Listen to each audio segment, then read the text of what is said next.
Mira, aquí tengo otra que me acordé yo cuando trabajé un tiempo en una famosa ferretería a nivel nacional, no puedo decir el nombre, pero es la que tiene la casita, en su logo tiene una casita, no voy a decir el nombre. Yo en ese tiempo trabajaba en una empresa que hacía aseo ahí y me tocó hacer el día lunes aseo en la noche. En sí, yo entraba a las 12 de la noche y salía a las 7 de la mañana. Entonces teníamos que pulir el piso y tú sabes, pues, cosas de aseo general.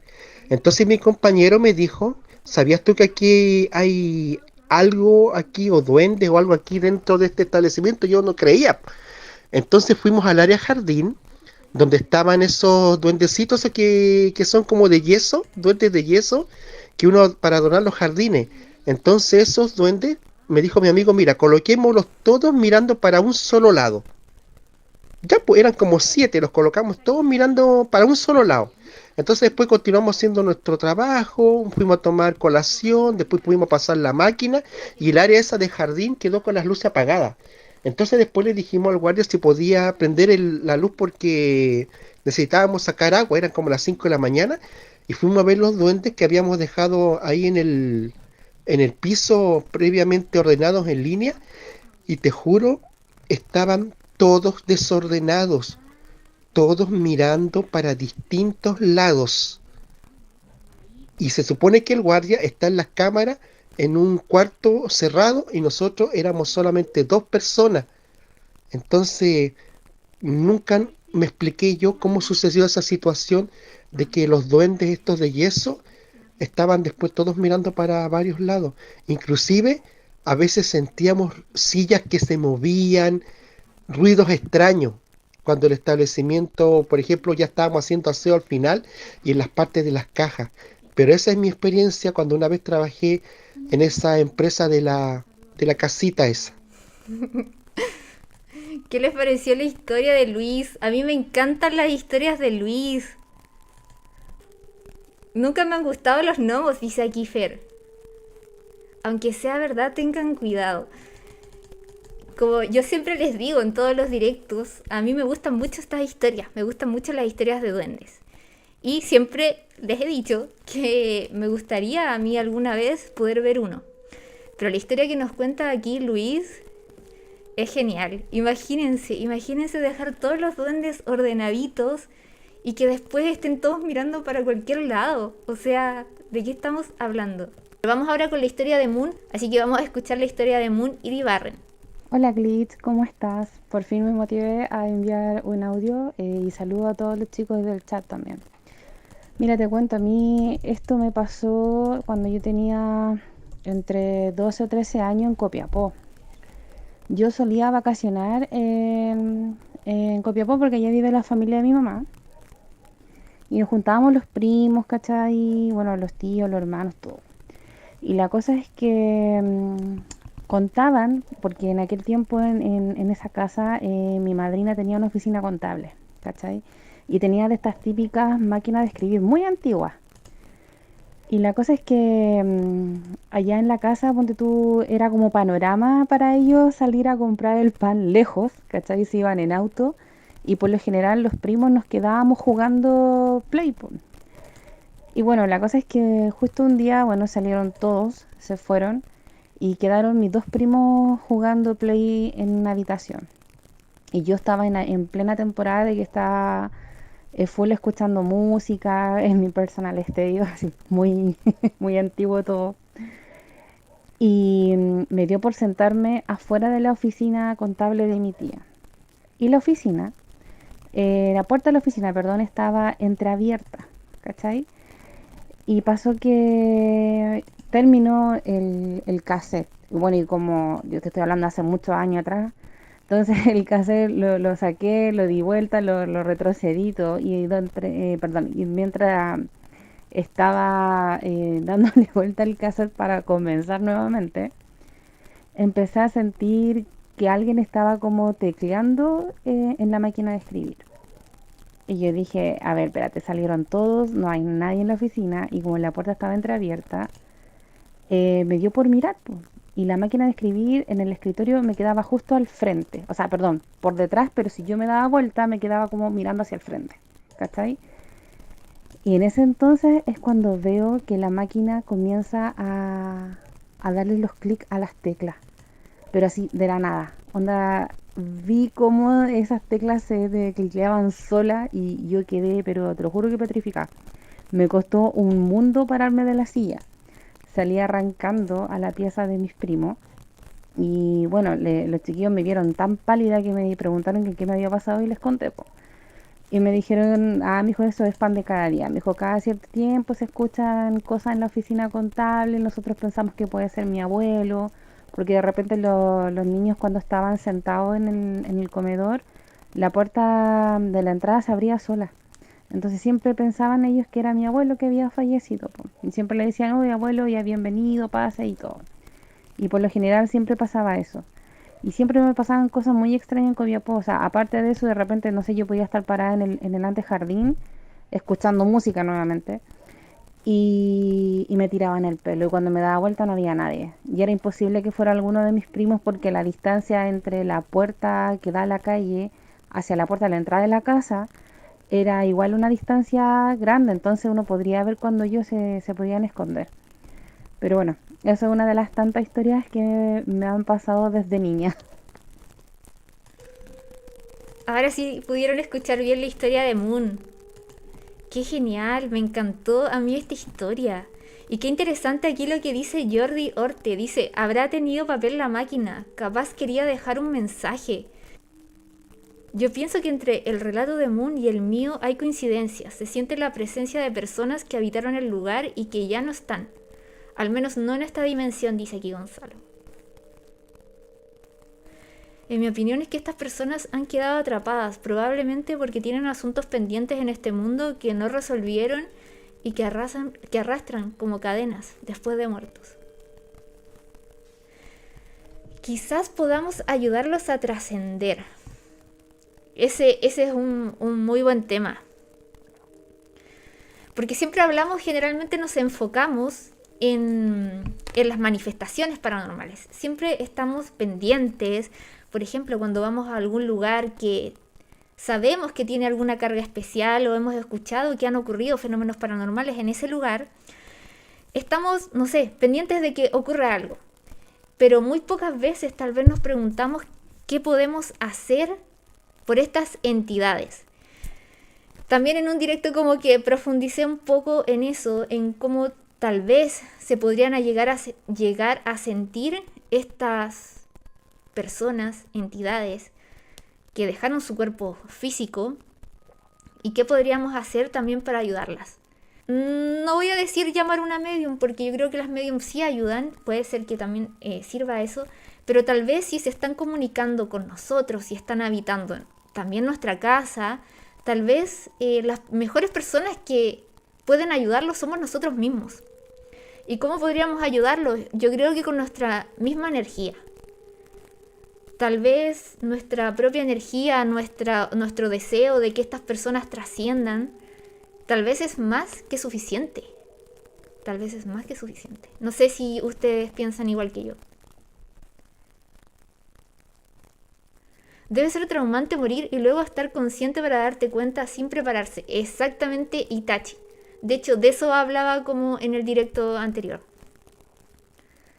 Si algo de nuestra conciencia queda después de morir, aunque pueda sonar contradictorio, al menos los textos como el Bardo Todol, que hablan de lo que pasa después que uno muere, hablan de que es una experiencia muy traumática y en la que nos tenemos que enfrentar a muchas cosas.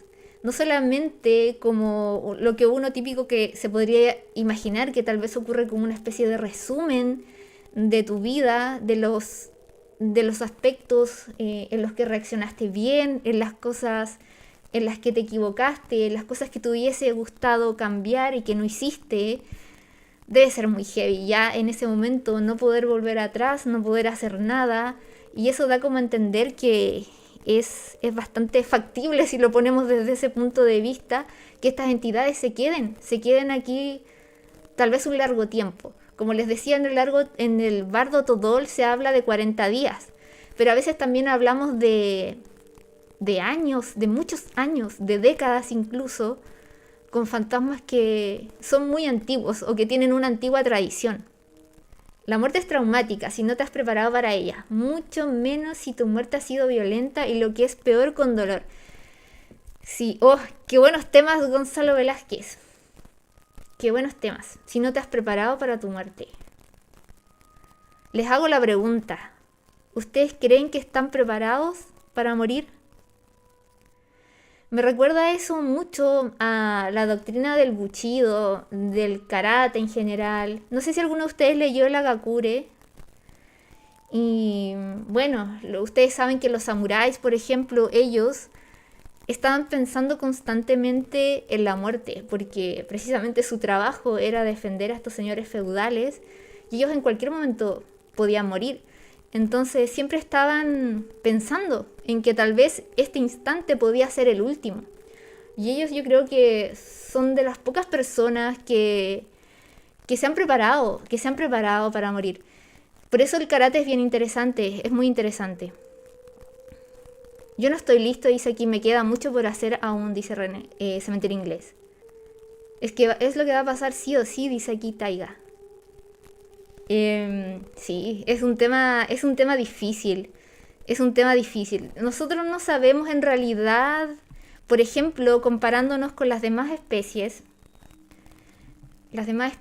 No sé si las demás especies sabrán que van a morir. La mayoría de los naturalistas y los científicos no le otorgan esa capacidad a muchos de los animales. En mi caso yo creo que no es tan así. Yo creo que algunos animales sí saben cuándo van a morir. Por ejemplo, ¿tienen conciencia de ello como nosotros? No lo sé. Pero si ustedes se dan cuenta, no sé si alguna vez han tenido un gatito, por ejemplo. Los gatitos cuando saben que van a morir se tienden a esconder. Se esconden en los closets o cuando están enfermos. Y eso lo hacen como un modo de mecanismo de defensa. Porque tal vez tienen algún recuerdo genético, primitivo, que los hacía estar vulnerables a los otros depredadores. Es por eso que ellos cuando están enfermos o cuando van a morir, como les decía, se tienden a esconder. Saludos Lord Gore, ¿qué tal? A ver... Déjenme seguir. No creo que estemos preparados para saber lo que queremos saber, dice aquí Ignis. Hay que aceptarlo. Dice, últimamente he tenido bajo ánimo y se acabó con depresión, me cuesta mucho levantarme e ir a trabajar. A veces pienso en el... No voy a decir la palabra porque YouTube ustedes saben. Y qué casualidad, a veces despierto con rasguños, Itachi.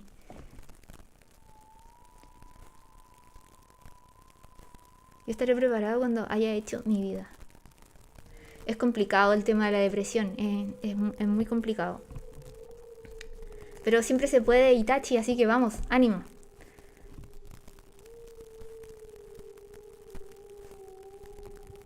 Dice acá, los estoy leyendo, por eso de repente me quedo en silencio. Por eso hay que vivir la vida full, dice aquí Cementerio Inglés, como si fuera el último día. Qué cierto eso. Qué cierto eso. Es difícil a veces, hay tantas distracciones en el mundo en general, que a veces estas preguntas uno como que tal vez las evita a propósito, no sé, porque son temas complejos. Además son temas en los que, como les decía, no tenemos certeza sobre estas cosas. Podemos hablar, podemos filosofar, podemos crear teorías, pero la certeza probablemente en algún momento la vamos a tener. No todavía, esperemos que no todavía. Estamos programados para no saber qué hay después de la muerte. O si no, mucha gente se mataría, dice aquí Felipe Ortega. Sí, de hecho, qué buen tema, qué buen tema. Eso también, no sé si a ustedes les sucede cuando empiezan a pensar en algo. Por ejemplo, en alguna, no sé, duda existencial, en algún tema como más filosófico.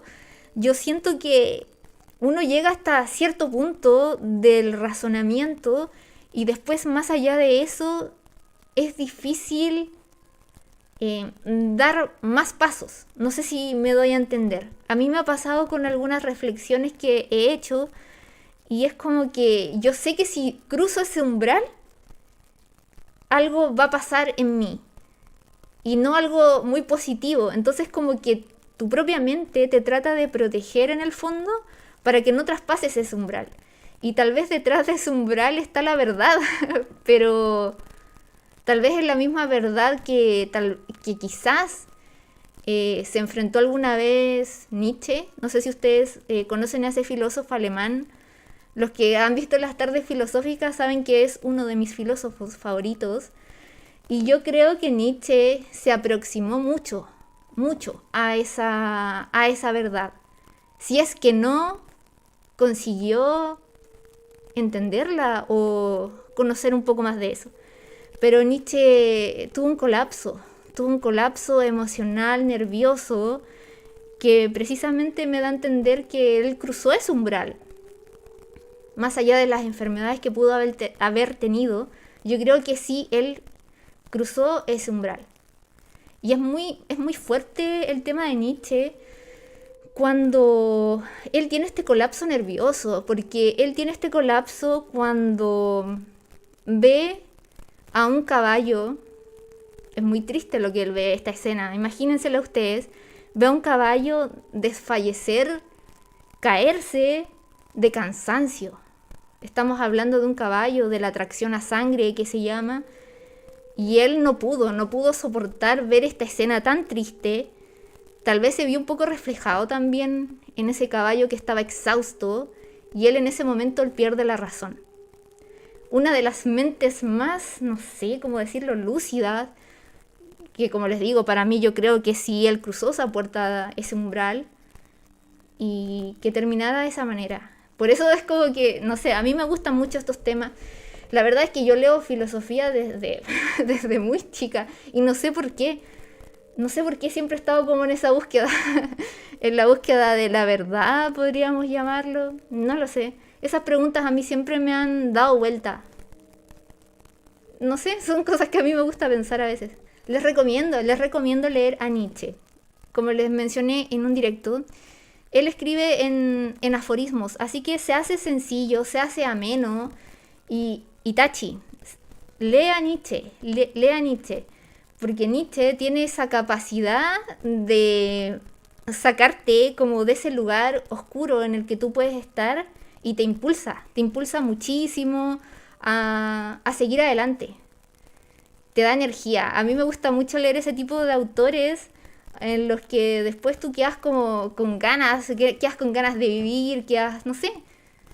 Me gusta, te lo recomiendo muchísimo, búscalo. Quiero hacer algunos videos también relacionados con, no sé si con la independencia. No sé si ustedes vieron mi video de Assassin's Creed, Manuel Rodríguez. ¿Se imaginan un Assassin's Creed de Manuel Rodríguez? Me gustaría hablar de José Miguel Carrera eventualmente. Espero ahora, en este mes por lo menos. Pero sí. Historias paranormales del campo, dice aquí Janita. Sí. Lo importante es no caer en el nihilismo, un pensamiento a lo Rick and Morty, que procede a pensar que nada importa. Es que, hoy qué buen punto que lo menciones, Felipe Ortega. Yo pienso, es que ocurre un fenómeno importante con el nihilismo. El nihilismo es necesario. Cuando tú empiezas a poner en duda, por ejemplo, no sé, tal vez me voy a meter como en temas que no debería, por ejemplo la religión. Yo respeto mucho a la gente que tiene sus creencias religiosas, aunque ellos no respeten mucho mi modo de pensar. Al menos eso es lo que he visto con los comentarios, volviendo un poco al tema del inicio de este directo. Pero como les decía, el nihilismo es necesario. Pero el nihilismo, como dices tú, tiene que llegar hasta cierto punto. Porque tener una vida nihilista donde tú prácticamente te das cuenta que todo es una convención moral, no te deja avanzar. Es como el Wu Wei, no sé si conocen, no sé si se pronuncia así. No sé si conocen ese concepto, que es como en el fondo no hacer nada. El nihilismo te lleva un poco a ese punto. Dices, pero ¿cómo? ¿Y ahora cómo me guío? ¿Cuál es mi guía en la vida si se supone que todo es una convención moral, básicamente? Y ahí es cuando, en ese punto, es cuando tú empiezas a encontrar tu camino, tu propio camino. Por eso yo coincido contigo, uno no debería quedarse en ese punto. En ese punto, yo creo que es el tiempo cero, tu tiempo cero o tu inicio, el inicio para tu camino. Pero sí, no hay que quedarse en el nihilismo. Estoy de acuerdo. Yo creo una historia del campo que me contó una amiga de mi vieja. Por cierto, recién te mandé un audio sobre un duende que vi. Creo que es un duende. Ok, vamos a escuchar ese audio, pero antes vamos a escuchar otro audio que quedó del directo anterior, que es, creo que de Mario. Déjenme buscarlo. Sí, aquí está. Vamos entonces. Hola Glitch, Mario por aquí, saludos desde La Serena, sector Las Compañías, nuevo seguidor. Bueno, la historia que te quería contar tiene como título El Duende Amaro. Es una historia de que le pasó a un tío, junto con su familia en realidad. Voy a cambiar los nombres por un tema de resguardo, pero esta es la historia. Resulta que mi tío vive en una calle acá que es Alemania, en el sector de Las Compañías, que igual es el sector antiguo. Entonces, justo frente a su casa había un árbol grande, una higuera creo que era. Entonces que el rumor era, ahí en la población, de que ahí en ese árbol vivía un niñito. Y que este niñito todos los días en las noches como que bajaba y subía y bajaba el árbol, pues corriendo. Ya como que jugaba ahí en las noches. Ya pues eso era como el rumor que había en la población. Entonces resulta que una noche mi tío estaba en su casa, ya acostado ya, pues, y le dan ganas de ir al baño. Y él tenía la manía como que de que cada vez que iba al baño en la noche tenía esta maña de ir a mirar por la ventana. Ya abría la cortina y se iba, digamos, para la calle. Entonces resulta que esa noche él dice que fue efectivamente ahí a mirar por la ventana y al momento de abrir la ventana se da cuenta que viene bajando corriendo un niñito del árbol que estaba justo frente a su casa, justo frente a la ventana. Y dice que va bajando el niñito corriendo y se para justo frente a donde estaba él mirando y le da vuelta la cara, lo queda mirando fijamente y puta, se caga de la risa, se jode, se ríe de mucho, vuelve a girar la cabeza y como que sigue su camino. Entonces mi tío dice que él quedó como paralizado en el momento y lo que él, después de esa situación, lo que él recuerda es que él estaba como abajo de las tapas, acostado nuevamente y le decía a su señora, oye Feña, Feña, despierta Feña, muerto de miedo, perdón.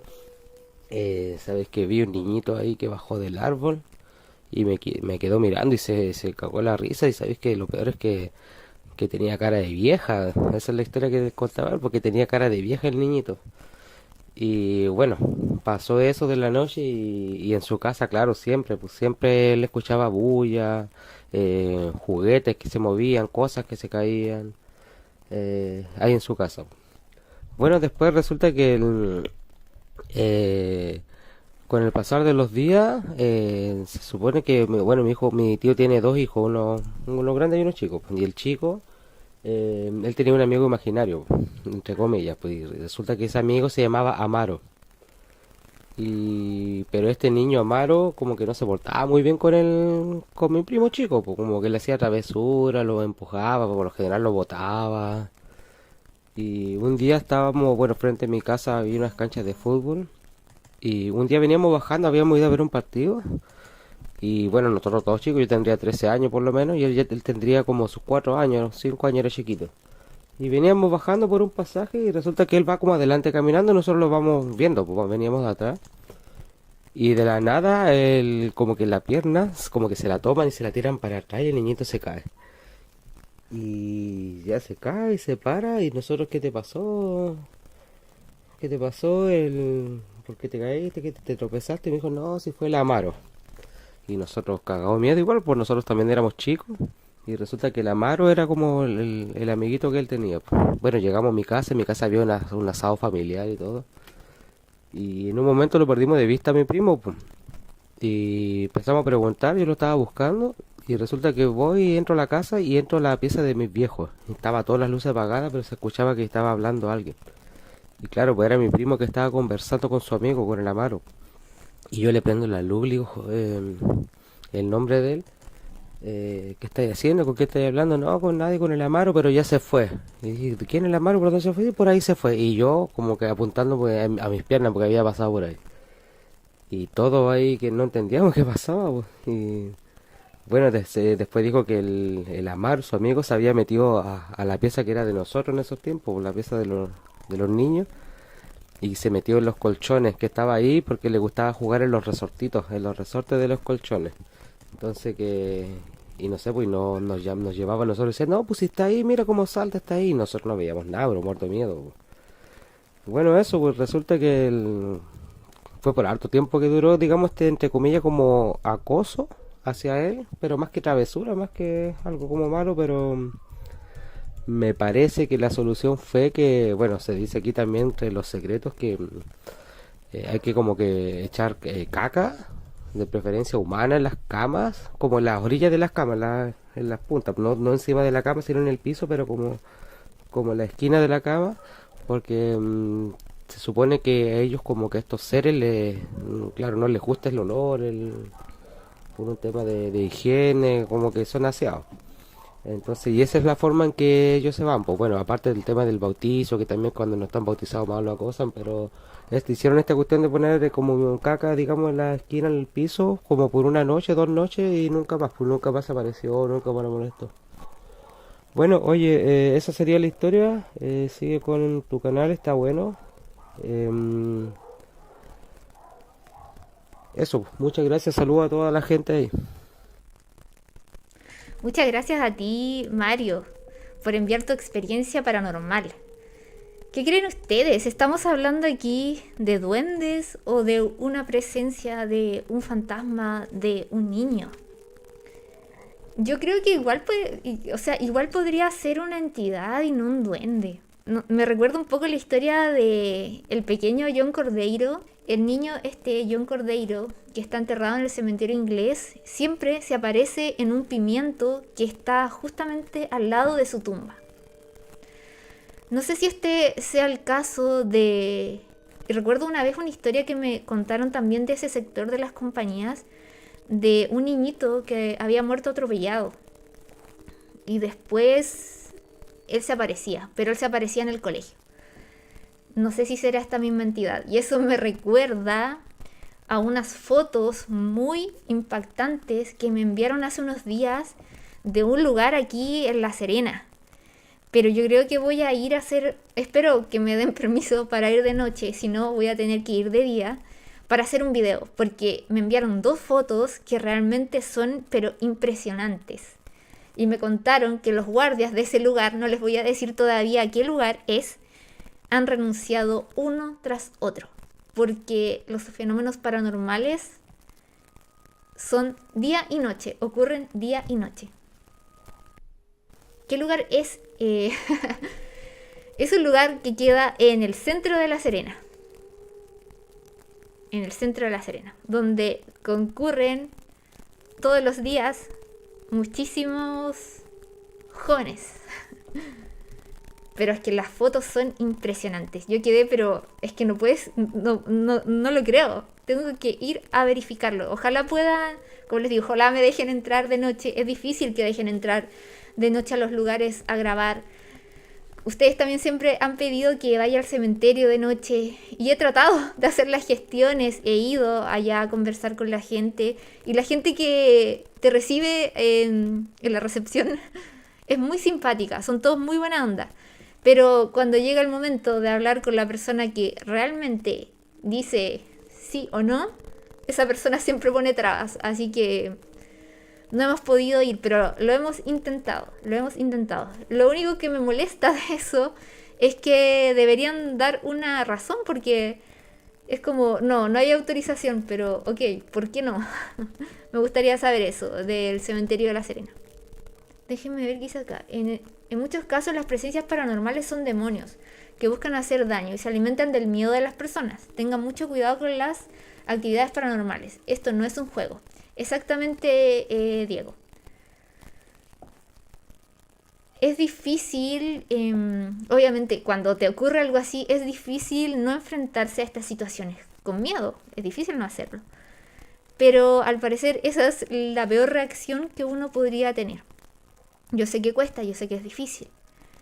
Pero al parecer estas entidades se alimentan del miedo, como decía aquí Diego. Entonces en el fondo nuestra reacción debería ser contraria al miedo. Hemos hablado harto de eso. Yo he tratado de decirles que no tienen que tenerle tanto miedo a estos fenómenos porque ese es el mejor antídoto para que desaparezcan. A mí no me da miedo, dice Janita. Me da asombro, pero no miedo. Porque la mayoría de los fantasmas no hacen nada. Exactamente, Janita. Bueno, y Janita nos demostró también que no le tiene miedo a los fantasmas porque ella fue mucho más allá de lo que hemos hecho muchos. Y yo me incluyo. Porque ella ha estado haciendo un seguimiento a estos fenómenos paranormales que están ocurriendo en el teatro donde ella trabaja. Y como les decía en el directo anterior, que probablemente voy a dejar para los miembros, aún queda una historia de Janita con una foto. Y yo creo que nos va a estar actualizando aquí sobre este caso porque está muy interesante. Y si es una entidad oscura, yo creo que lo mismo. Más aún si es una entidad oscura, porque se tratan de aprovechar del miedo que uno puede tener.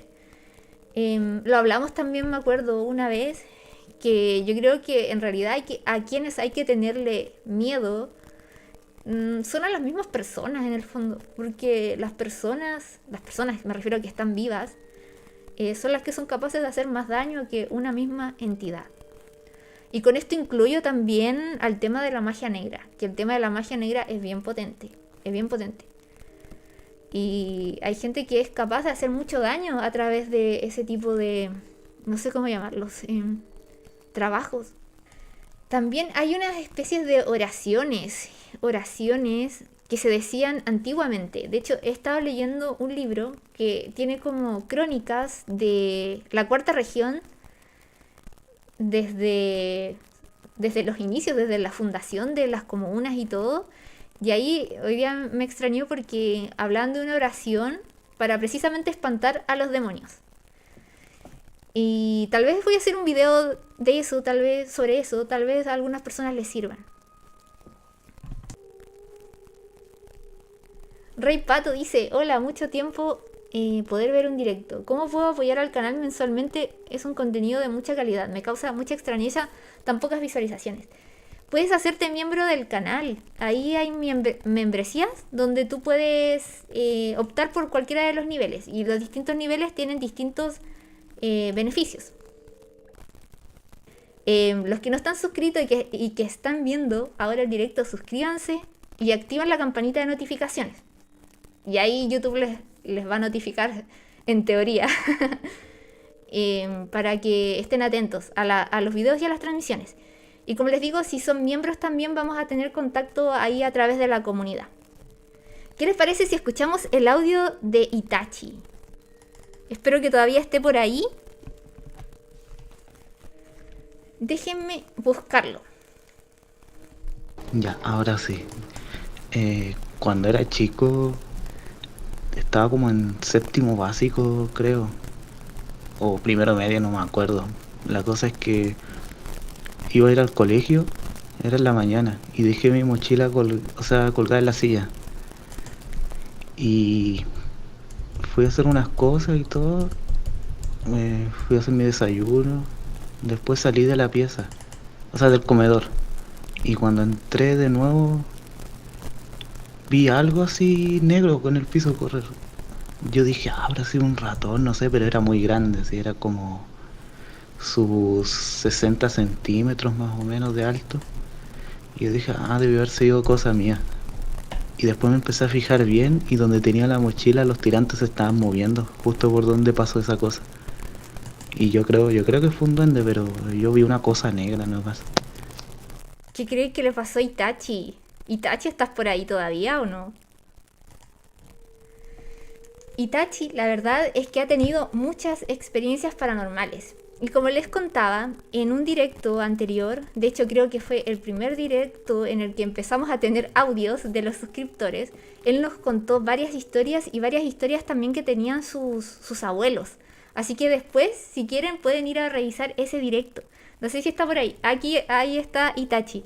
Cuéntanos más detalles, si te ha vuelto a pasar algo así, o a quién le atribuyes tú eso.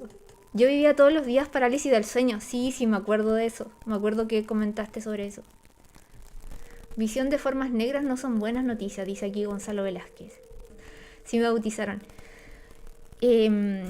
Yo creo personalmente que el bautismo es uno de los sacramentos, no sé si está bien dicha esa palabra, más importantes. Más importantes y tal vez más efectivos. En todas las religiones se hace. En todas. De un modo u otro. Cambian las formas, pero en todas se hace. Y al menos aquí en el canal hemos escuchado historias de niñitos, o sea, enviar las historias a los papás, de los niñitos que cuando son pequeños y no han sido bautizados, experimentan más actividad paranormal que cuando ya son bautizados. Entonces, al parecer, ese sacramento es bastante efectivo. Cuando veas algo, comunícate y pregunta qué quieren, dice aquí Jordi. ¿Qué crees tú de eso, Itachi? ¿Crees que deberías comunicarte o no?